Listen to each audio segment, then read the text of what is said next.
Aksi pencurian sebuah helm milik petugas Dinas Perhubungan atau Dishub DKI Jakarta yang terekam kamera CCTV akhirnya viral di media sosial.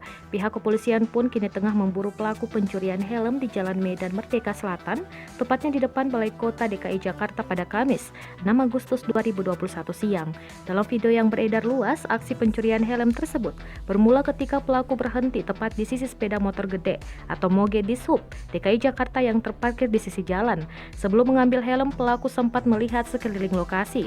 Setelah dirasakan aman, pelaku kemudian dengan cepat mengambil helm Dishub dan pergi meninggalkan lokasi kejadian.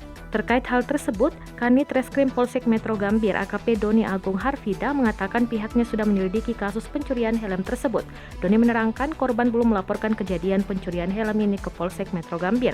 Meski demikian, pihaknya tetap menindaklanjuti adanya aksi pencurian itu setelah viral di sosial media.